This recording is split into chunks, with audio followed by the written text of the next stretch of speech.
नमस्कार, स्वागत है आपका साधना न्यूज में। मैं हूं कुंदन जमयार। आप देख रहे हैं पोस्टमार्टम में आज हम चर्चा करेंगे दहशत की, उस दहशत की जिसके बारे में कहा जाता है कि वो हवा से भी तेज चलती है। सोमवार की रात करीब 11 बजे दहशत की हवा तेज रफ्तार से लखनऊ से चली और चंद मिनटों में ये कैसे पूरे उत्तर प्रदेश और फिर देश के अनेक इलाकों तक पहुंच गई, ये किसी को पता नहीं चला। दुनिया के खत्म होने का डर लोगों के जहन में इस कदर बैठा कि कड़ाके की ठंड में भी लोगों ने सारी रात घर के बाहर ही बैठकर गुजार दी। कहीं इंसान के पत्थर बन जाने की अफवाह थी तो कहीं सुनामी आने का खौफ, लेकिन रात की अफवाह की धुन सुबह छट चुकी थी और न सुनामी आया और न ही कोई आदमी पत्थर बना। लेकिन इन सब चीजों के पीछे सवाल ये छूट गया कि आखिर ऐसा हुआ क्यों भारतीय समाज में आए दिन उड़ती रहती है इस तरह की अफवाहें। आखिर ये किस हिंदुस्तान की तस्वीर है? वो अंधविश्वास के पत्थरों से सोच की एक बड़ी दीवार क्यों खड़ी हो जाती है? और इस अहम चर्चा में हमारे साथ हमारे ग्रुप एडिटर एनके सिंह मौजूद है। एनके, स्वागत है इस चर्चा में शरीक होने के लिए। तो चलिए शुरुआत करते हैं पोस्टमार्टम की।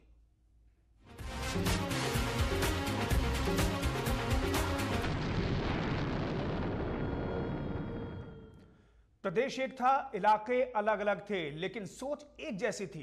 प्रलय के अफवाह की आहट ने छटपटाहट की जो स्थिति दिखाई उसने कई सवाल खड़े कर दिए। दरअसल स्थिति उत्तर प्रदेश की नहीं, देश के तमाम हिस्सों की रही, जहां अफवाह के किस्से मौत की दास्तान बन जाते हैं।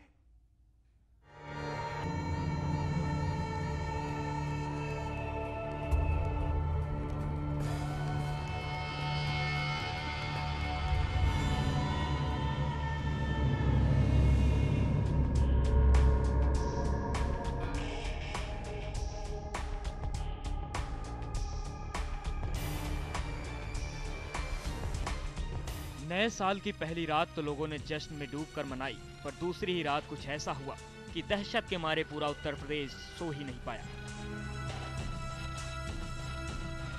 सोमवार सुबह से ही ये अफवाह उड़ी कि 2012 में दुनिया के कयामत का वक्त करीब आ गया है।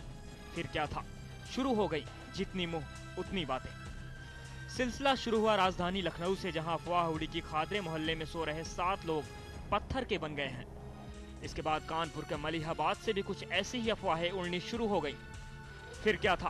पूरे प्रदेश में दहशत का माहौल फैल गया। भारत नेपाल बॉर्डर पर बसे बहराइच जिले में लोग अपने घर को छोड़कर प्रलय के डर से बाहर आ गए। इतना ही नहीं, खबर यहां तक फैली कि बर्फ की सुनामी भी आने वाली है, जो जिंदा इंसान को पत्थर में तब्दील कर देगी।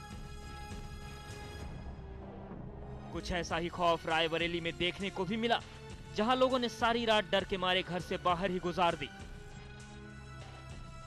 वहीं हमीरपुर में भी यह चर्चा जोरों पर थी कि एक जबरदस्त भूकंप तबाही के तौर पर सामने आने वाला है, जो पलक झपकते ही सब कुछ काल के गाल में सौंप जाएगा।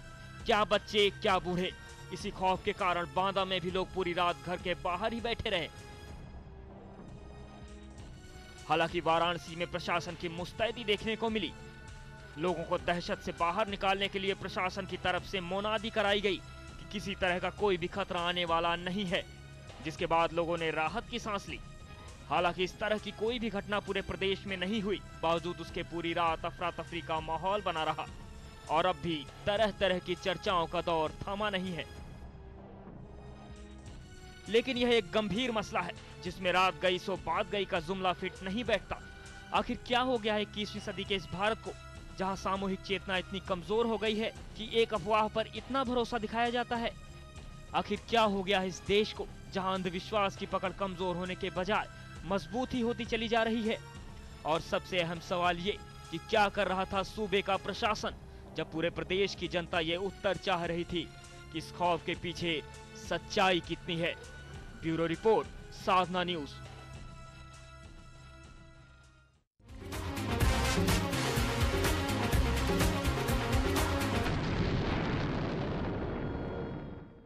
तो उत्तर प्रदेश में सोमवार की रात ज्यादातर लोगों के लिए दहशत भरी रही।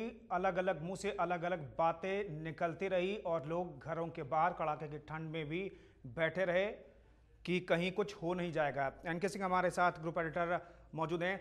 एनके, समझना चाहेंगे कि भारत की कौन सी तस्वीर है? उत्तर प्रदेश जैसे बड़े राज्य में और सिर्फ एक इलाके की बात हो तो बात समझ में आती है, चलिए भैया कि वहां पर अफवाह बहुत फैल गई है तो ऐसी कोई बात होगी, लेकिन पूरे उत्तर प्रदेश के कमोबेश यही हालात है।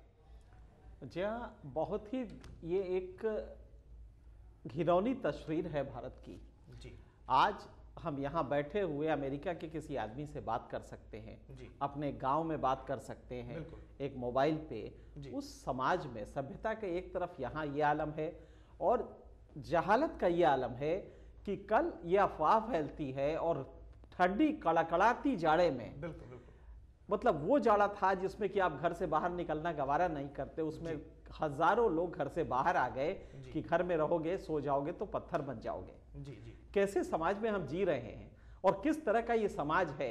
क्या हम लोग का दायित्व नहीं है कि समाज में इस तरह के जो अतार्किक जी जी, चीजें होती हैं इसके प्रति एक संवेदनशील बनाए लोगों को, और ये कोशिश करें कि किसी तरह से ये जो समाज है ये तर्क अपनी डेवलप करे। जी। क्या कोई पत्थर हो सकता है?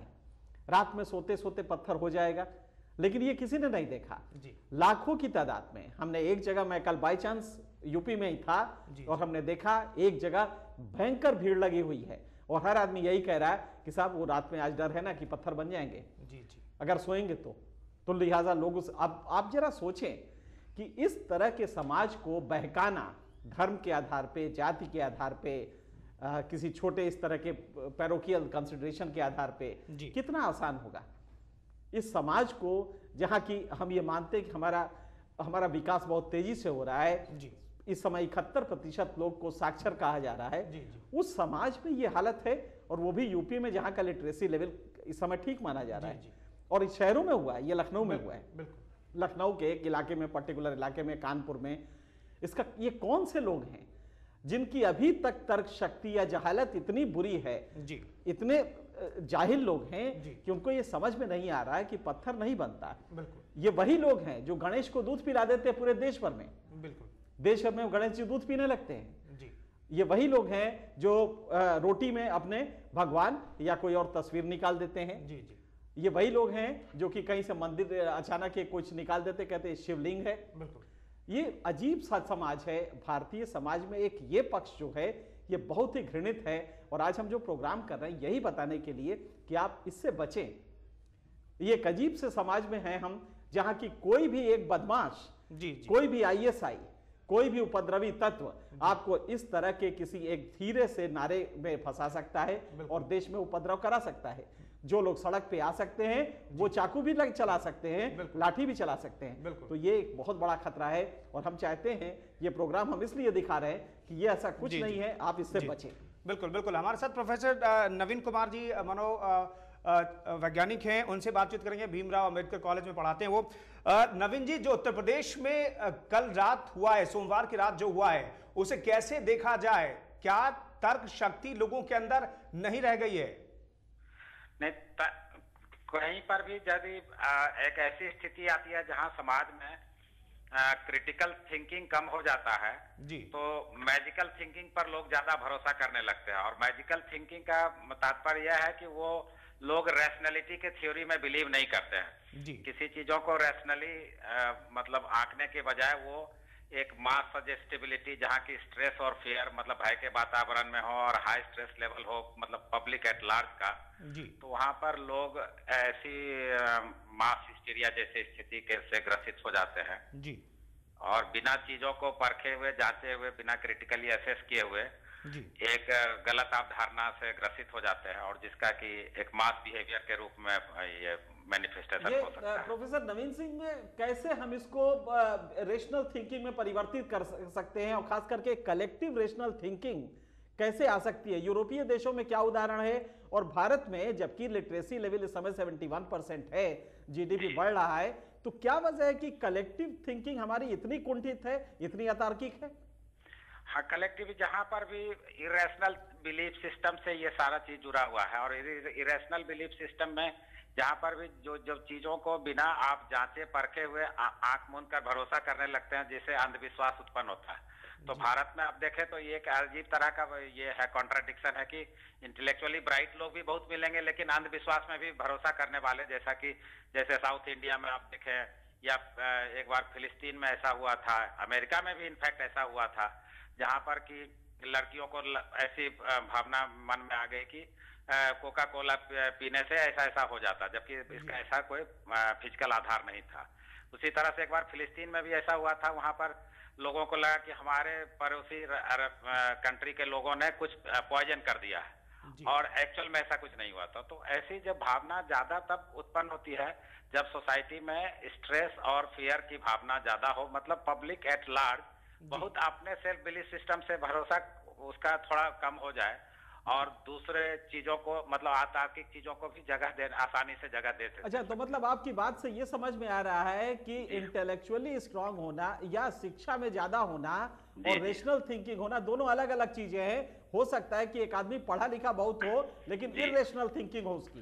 जी जी जी हाँ, ऐसी संभावना से भी इनकार नहीं किया जा सकता, क्योंकि ऐसे भी लोग समाज में हैं जो कि इंटेलेक्चुअली मतलब इतना उनका इंटेलेक्चुअल लेवल बहुत नीचा नहीं हो, पर फिर भी ऐसी अंधविश्वासों को भी वो तमाम तरह के अपनी एक अंधविश्वासों को भी काफी जगह देते हैं। तो और वैसे अंधविश्वास को यदि जगह दें तो एक से दूसरे, दूसरे से तीसरे, इसका एक मास फिनोमेनन, मास बिहेवियर में कन्वर्ट होने में टाइम नहीं लगता। क्या ये भी कह सकते हैं कि ईश्वर पे आस्था भी अपने आप में अंधविश्वास का ही एक स्वरूप है? जी, हमारे हर एक इंसान में पूरे मतलब सोसाइटी लेवल पर, यूनिवर्सल लेवल पर है कि फियर ऑफ अननोन, अज्ञात से सबके मन में भय होता है, पर अज्ञात से भय को जांचने परखने के तरीके को पहले अपनाने के पहले वो जो जहां पर भी इस तरह की भावनाएं, जहां के मतलब नेचर पर अटूट विश्वास, जहां पर इस चीजों को बिना मतलब जांचे परखे हुए जो भरोसा करने लगते हैं, तो ऐसी घटनाओं के ज्यादा शिकार होते हैं लोग। बिल्कुल बिल्कुल, शुक्रिया प्रोफेसर नवीन सिंह, हमसे बातचीत करने के लिए बहुत बहुत शुक्रिया। अभी तक की चर्चा में ये बात निकल करके सामने आई है कि पढ़े लिखे होने का मतलब सिर्फ ये नहीं निकाला जा सकता कि वो अंधविश्वास पर विश्वास नहीं करेंगे। कुल मिलाकर के कहें तो अभी तक की चर्चा में ये निकला है कि आप तर्क शक्ति को मजबूत करें और तर्क शक्ति के आधार पर ही चीजों को देखें तो स्थिति बेहतर होगी। हम रुक रहे हैं एक छोटे से ब्रेक के लिए। ब्रेक के बाद मीडिया की भूमिका क्या होनी चाहिए ऐसी खबरों को दिखाने और परखने में, इस पर भी चर्चा होगी, लेकिन एक छोटे से ब्रेक के बाद।